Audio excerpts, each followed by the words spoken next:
사랑하고 존경하는 주님의 백성들, 주님의 말씀을 사모하는 자들에게 하나님의 인도하심과 임재하심과 안전하게 하시는 은혜가 있기를 원합니다.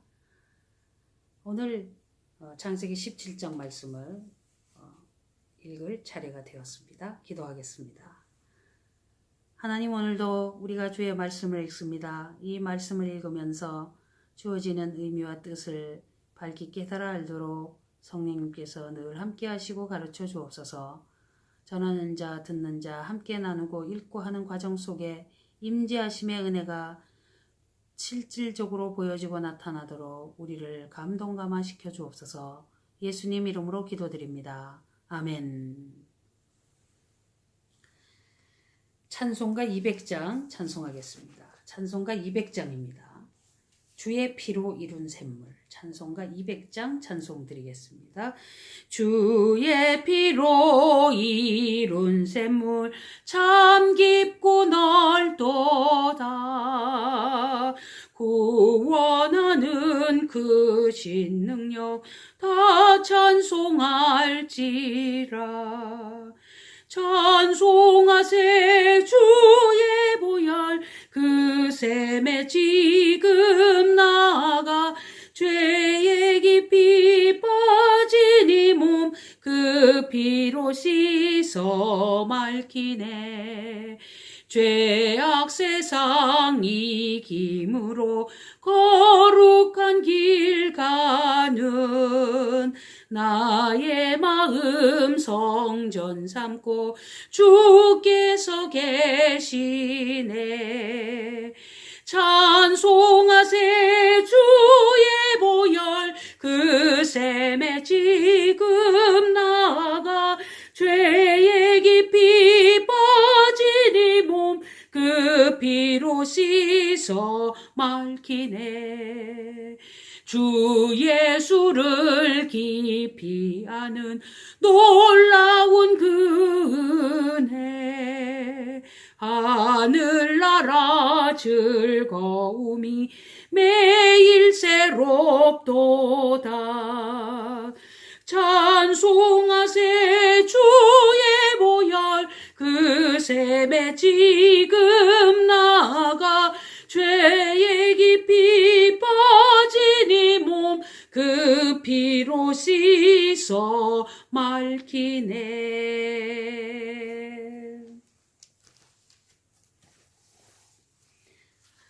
이제 창세기 17장 말씀입니다. 아브라함의 99세 때에 여호와께서 아브라함에게 나타나서, 드라마를 보다 보면 3년 후에 이러고 막 지나가듯이 86세에 아이를 낳는 게 나오고 갑자기 99세가 되었으니 몇 년을 지났죠?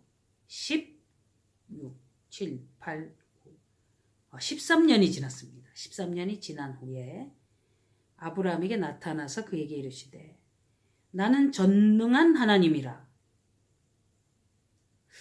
하나님이 내가 전능하다. 그 말씀을 하신 것은 아브라함이 지금 이 말을 들어야 되기 때문일 겁니다.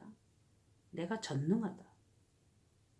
너는 나의 전능함을 안 믿어서 하갈을 통해서 아이를 낳았느냐? 전능한 하나님이다. 사례가 아이를 낳지 못한다고 해도 나는 전능한 하나님이다. 나는 전능한 하나님이라 오병이어의 기적도 일으킨다. 나는 전능한 하나님이라 죽은 자도 살린다. 나는 전능한 하나님이라 천지를 이렇게 창조한다. 너는 내 앞에서 행하여 완전하라.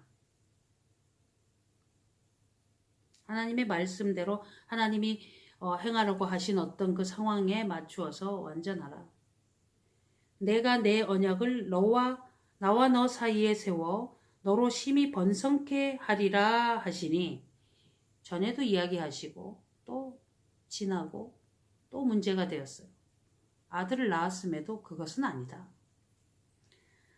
아브라함이 엎드린데 하나님이 또 그에게 일러 가라사대, 아브라함이 하나님 아버지 앞에 납작 엎드렸습니다. 우리도 좀 납작 엎드리는 연습 좀 해야 되겠습니다. 그죠? 뻣뻣해가지고 뭐 하나님 아버지 앞에서 뭐 얘기하시면 뭐 그건 왜 그런데요? 뭐 이렇게 막 하고 잘못된 거 지적하면 목사님이 오늘 나를 공격한다 막 이러고 그죠?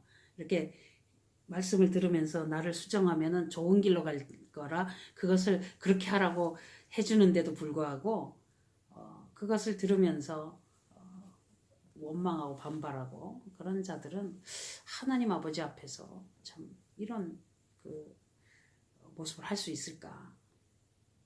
자기가 더 높은 거죠 결국은. 우리가 순간적으로 자기를 우상 숭배할 수 있습니다. 그렇게 하나님 말씀 앞에 설 때 바짝 납작 엎드리지 빨리 그게 안 되는 건 뭘까? 교만이죠. 뻣뻣함이죠. 아주 얼굴이 굳어서 뭐 강해도 보통 강한 게 아닙니다. 철판이 얼마나 두꺼운지 그죠? 그리고 뭐 꼬챙이 같은 걸 몸에다가 꽉 끼우는 것처럼 이게 어떻게 막죠? 그런 것들이 있다는 거죠. 그런데 아브라함은 납작 엎드립니다. 내가 너와 내 언약을 세우니 너는 열국의 아비가 될지라. 이제 후로는 내 이름을 아브람이라 하지 아니하고 아브라함이라 하리니 이는 내가 너로 열국의 아비가 되게 함이니라. 아브라함이라는 이름이 열국의 아비다. 오늘날 놀랍죠? 이 정말 어떻게 보면 다 기독교 이단인데 이슬람교도 사실은 이제 성경을 근거로 하고 막 자기네 마음대로 꾸며낸 거죠. 이상하게 되었는데 그들도 아브라함을 자기네 그 조상이라고 하죠. 자기네는 뭐 이스마엘의 후손인지 뭐 어떤 그 뭐 선이 있어요 하는 이야기가 이제 거기에 따라서 아브라함이 이제 또 거명이 되고 또 기독교인들도 또 이 성경의 근거를 가지고 저 믿음의 조상이라고 또 아브라함 이야기하고 천주교도 또 아브라함 이야기를 하고 유대교인도 아브라함 이야기를 하고 그래서 그런 것들을 종합해서 보면은 지금 현재까지도 벌써 전 세계의 그 인구의 최소 절반 이상은 아브라함을 자기네 조상이라고 얘기합니다. 대단한 거죠, 그죠?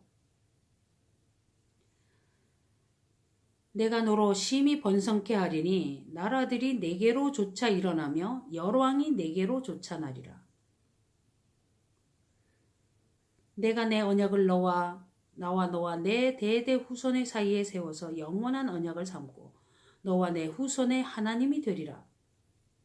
내가 너와 내 후손에게 너의 우거하는 이 땅 곧 가나안 일경으로 주어 영원한 기업이 되게 하고 나는 그들의 하나님이 되리라. 하나님이 이렇게 약속하셨습니다. 오늘은 이제 유대인들은 이 약속을 이제 자기네들만의 약속이라고 생각하니까 그들만의 하나님으로 그들의 그 주권을 뭐 이렇게 주장을 하죠. 성경에 우리에게 물어봐라 성경을 기독교인들이 성경 해석하는 것을 바람직하게 여기지 않을 겁니다. 하나님이 또 아브라함에게 이르시되 그런즉 너는 내 언약을 지키고 내 후손도 대대로 지키라. 너희 중 남자는 다 할례를 받으라. 이걸 지키라. 이것이 나와 너희와 너희 후손 사이에 지킬 내 언약이니라. 너희는 양피를 베어라. 이것이 나와 너희 사이의 언약의 표징이니라. 대대로 남자는 집에서 난 자나 혹 너희 자손이 아니요 이방 사람에게서 돈으로 산 자를 물어나고 난지 8일 만에 할례를 받을 것이라. 우리 예수님도 그래서 난지 8일 만에 할례를 받으셨어요. 예수님이 할례를 받으셨습니다.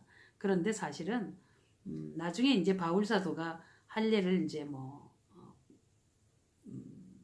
구원의 조건이 아니라는 걸 명백히 하죠. 그래서 신약 성경에서 이 폐한 율법의 핵심적인 게 바로 이 할례 이야기입니다. 아브라함 사도 요한이 다니면서 바울이 다니면서 물론 요한도 그랬겠죠. 뭐 무슨 예수님 제자들이 가는 곳마다 가서 이제 예수님을 믿는 믿음으로 구원 얻는 것을 열심히 설명해 놓으면은 유대인들이 와서 그게 아니다. 할례를 안 받으면 어떻게 그게 구원이냐. 이제 여기서 근거해서 이야기를 할 수가 있습니다. 그러다 보니까 이제 로마서 갈라디아서 이런데 이제 이 부분에 대해서 설명을 하면서 그것이 아니라는 것을 이야기해 주죠. 피 흘리는 제사가 예수님의 십자가로 완성됐기 때문에 다시 하지 않습니다. 율법의 완성이죠. 할례 같은 것도 구원의 모든 조건에서 예수님을 믿음으로 구원 얻는 것으로 이제 완성되고 정리되어서 그 할례는 안 해도 돼요. 그런데 그런 것들 때문에 어느 때는 필요하면 할례를 하고 어느 때는 안 하고 하면서 걸림돌이 없도록 했다는 얘기가 디모데 디도 이야기를 통해서 이제 설명을 해주고 계시지만 할례를 받아야 구원받는다는 건 맞지 않는 거죠. 그런데 이제 만약에 이 구약 성경을 붙들고 지금까지 오는 유대인들의 입장에서는 이 말씀이 확고하게 그렇게 그들에게 적용이 되겠습니다. 그렇게 하고 있겠죠, 지금도. 너희 집에서 난 자든지 너희 돈으로 산 자든지 할례를 받아야 하리니 이는 내 언약이 너희 살에 있어 영원한 언약이 되려니와 할례를 받지 아니한 남자 곧 그 양피를 베지 아니한 자는 백성 중에서 끊어지리니 그가 내 언약을 배반하였습니다. 할례하라 그러는데 아이고 아파요 난 싫어요 뭐 이러고 도망가면은 그 순종의 차원에서도 별반 문제가 되죠. 그렇게 되면 안 되니까. 그래서 어떻게 해야 되느냐? 하라시는 대로 해야 됩니다. 그런데 우리가 이 할례를 생각할 때 한 가지 한 가지 측면을 더 생각을 해야 되는 게 어떤 신체의 일부를 베어내는 것이 무슨 종교의식처럼 생각할지 몰라도 잘 보셔야 돼요. 내 언약이 너희 살에 있어 영원한 언약이 된다. 아이들 교육할 때 부모가 그 매를 댑니다. 뭘 가르치면서 어떤 몸에 탁 자극을 주면 이게 이제 뇌에 기록되는 게 좀 다르단 말이에요. 이렇게 그런 어떤 효과가 있단 말이죠. 탁 깜짝 놀라게 해가면서 일단 가르치는 그런 식으로. 그렇다면은 자기 몸의 일부를 잘라내면서 맨날 며칠 그 얼마나 고통스럽겠어요. 그거를 하면서 하나님하고 나와의 그 언약에 대한 것을 아예 그냥 몸에 체득하게 하는 그런 것인데 또 하나의 측면을 생각할 수 있는 게 뭐냐면요. 하나님이 원치 않는 행동을 해서 하가를 통해서 아이를 낳았잖아요. 그렇죠? 그러니까 그런 식으로 하나님이 원치 않는 그런 식으로 가정제도가 되고 또 어떤 성적인 문제나 이런 거에 대해서 잘못된 그런 부분을 이 행위를 통해 가지고 그냥 적극적으로 그냥 어떤 뭔가 결심을 하게 되겠죠. 그리고 뭔가 이렇게 반성을 하게 될 거고 그 아픔과 이런 거를 딱 생각해낼 때 아찔할 거 아닙니까? 막 끔찍하고 그죠? 그런 효과를 주지 않겠나? 그런 것도 염두에 둡니다. 분명히 생각해 보십시오.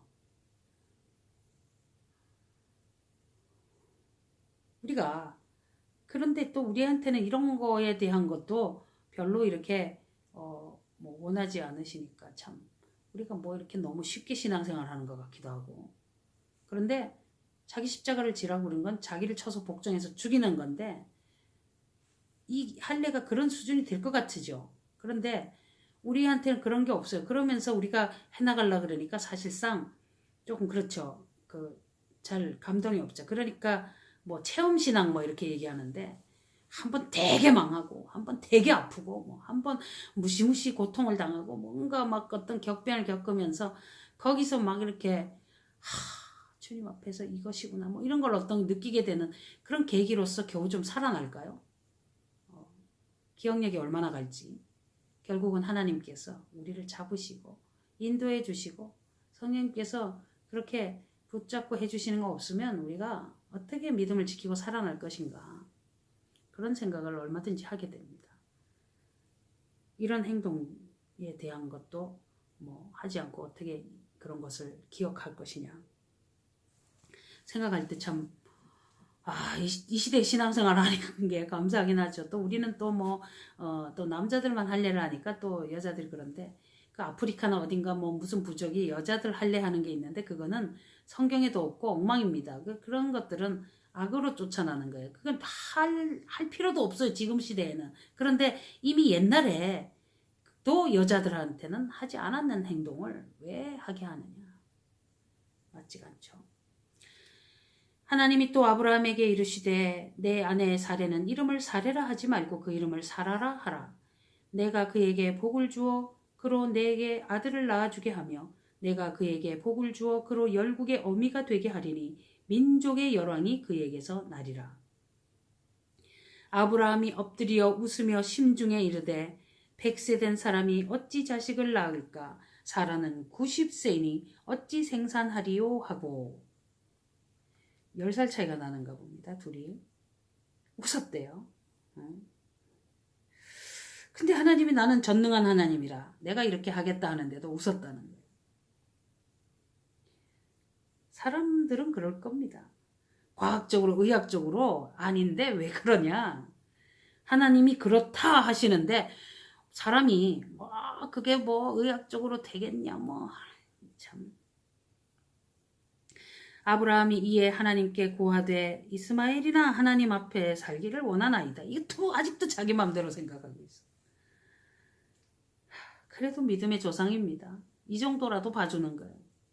자, 어떻게 보면 좀 이럴 때 우리가 좀 마음이 편해질 수도 있습니다. 아브라함이 완벽한 신앙인인 줄 알았는데 그렇지가 않죠. 그래도 하나님이 끝까지 참고 이렇게 챙겨주시는 이게 은혜죠. 솔직히 뭐 우리가 똑같지 않습니까? 아브라함보다 우리가 좀 더 못하겠지만 그래도 어쨌든 이런 하나님이시니까 우리가 지금까지 버티고 살지 금방 뭐 이렇게 야단치시는 하나님 같으면 우리가 살아남겠습니까? 하나님이 가라사대 아니라 내 아내 사라가 정녕 내게 아들을 낳으리니 너는 그 이름을 이삭이라 하라. 내가 그와 내 언약을 세우리니 그의 후손에게 영원한 언약이 되리라. 이삭의 이름의 뜻을 보니까 웃음이란 뜻이래요. 웃음이 여러 가지가 있겠죠. 이스마엘에게 이르러는 내가 내 말을 들었나니 내가 그에게 복을 주어 생육이 중다하여 그로 크게 번성케 할지라. 그가 12방백을 낳으리니 내가 그로 큰 나라가 되게 하려니와 내 언약은 내가 명년 이 기한에 사라가 내게 낳을 이삭과 세우리라. 이스마엘도 자기 아이니까 걱정이 되겠죠. 그렇지만 아니라는 겁니다. 나이가 벌써 13, 14세. 하나님이 아브라함과 말씀을 마치시고 그를 떠나 올라가셨더라. 신현현 시대다. 이렇게 이야기하는데 오늘날도 이렇게 하나님이 직접 나타나셔서 뭔가를 짠하고 보여주기를 바라는 사람이 상당수 있는 것 같고 막 또 봤다는 사람도 많고 하는데 뭐 필요하면 보여주시겠죠. 그런데 또 하나님께서 또 어떻게 악한 세대에 또 그렇게 하시는가 있겠죠. 각 사람마다. 진실인지 아닌지에 대한 것은 하나님 편에 있을 겁니다. 이에 아브라함이 하나님이 자기에게 말씀하신 대로 이날에 그 아들 이스마엘과 집에서 생장한 모든 자와 돈으로 산 모든 자 곧 아브라함의 집 사람 중 모든 남자를 데려다가 그 양피를 베었으니 아브라함이 그 양피를 벤 때는 99세이었고 야 이제 그 나이에 그 아들 이스마엘이 그 양피를 벤 때는 13세이었더라. 당일에 아브라함과 그 아들 이스마엘이 할례를 받았고 그 집의 모든 남자 곧 집에서 생장한 자와 돈으로 이방 사람에게서 사온 자가 다 그와 함께 할례를 받았더라. 이렇게 하나님께서 말씀을 주고 계시는 겁니다. 창세기 말씀이 우리가 우리 지금 현실의 상황 속에서 하지 않는 일에 대한 설명도 있지만은 분명한 거는요. 이 할례와 관련된 것을 신약에서 이제 좀 찾고 우리 생활 속에서 본다면 어떤 절제하는 것, 어떤 그 문제가 될 때 눈을 빼버리고 팔을 자르면서까지도 죄를 단호히 끊어야 되고 이런 거에 대해서 설명하는 거에 조금 연결을 해서 빗대어서 한번 생각해 볼 수 있겠다 하는 그런 생각이 들었어요. 어떻게 해야 되느냐? 하나님 앞에서 어떤 그런 단호함 그리고 또 정확한 어떤 그 결심 이런 것들과 연관된 그런 어떤 메시지로서 이 할례에 대해서 우리가 생각을 좀 잘 해보고 주님 앞에서 이 말씀을 구현한다 했을 때는 우리가 성령의 9가지 열매 중에서 절제의 열매 단호히 끊어서 베어내고 서는 이런 것들에 대해서 어떤 접근을 할 수 있지 않겠나 하는 것 우리가 오늘 좀 생각을 해봐야 될 겁니다. 하나님 말씀 창세기 17장을 이렇게 읽어보았습니다. 말씀 읽으면서 뭐 이것을 뭐 어떻게 확대해서 적용해서 뭐 특별하게 심오하게 그렇게 하면은 엉뚱한 소리를 할 수 있기 때문에 계속 이제 이렇게 말씀 읽어가는 것을 잘 알고 따라오시기 바랍니다. 예, 기도하겠습니다. 하나님 오늘 주의 말씀 읽었습니다. 이 말씀의 뜻에 대하여 우리가 생각하는 것과 또 다른 의미가 있다면 그런 것들을 불현듯이라도 알게 해주시옵시고 아버지께서 원하시는 그 말씀을 주신 근본적인 목적과 이유를 분명히 알아서 거기에 합당한 삶으로 우리가 인도받도록 은혜를 베풀어 주시옵소서. 예수님 이름으로 기도드립니다. 아멘.